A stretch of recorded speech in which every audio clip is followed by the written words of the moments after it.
Hey everybody, it's Beth. Today I'll be using this frame and canvas from Dollar Tree. I started by removing the backing from the frame, and I won't be using the glass, just this cardboard backing. And I popped off the little stand from the back of the frame and used a razor blade and scissors to cut out the center of that canvas.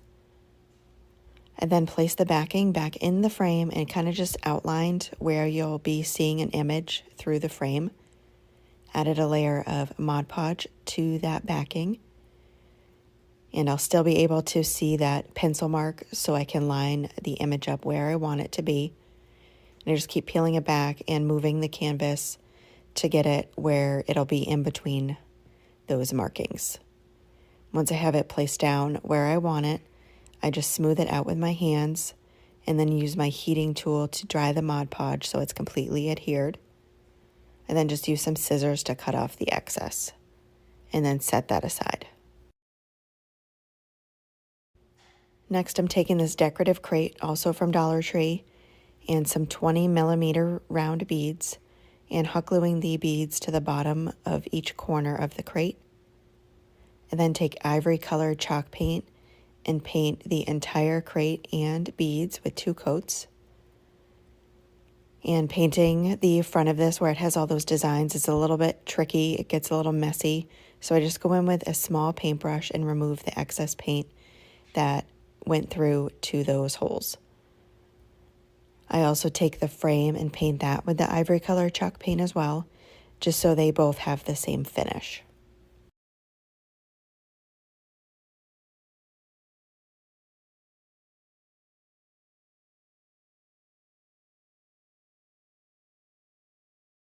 Next, I took distressed oxide in the color Walnut stain, and I used this applicator that comes with it, and I put some of that on the canvas, but I ended up wiping it off because I didn't like how it looked.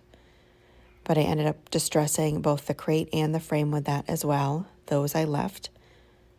And then I just went back in with a wipe and wiped off the stain from the canvas. And then put the image back into the frame.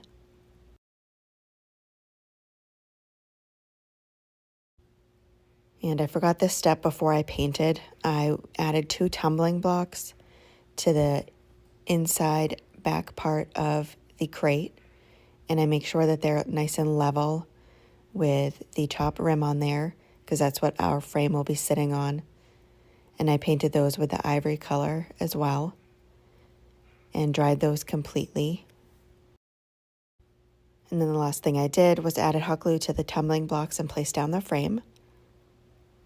And then just added in some florals. And that is it for this project. Thank you so much for watching.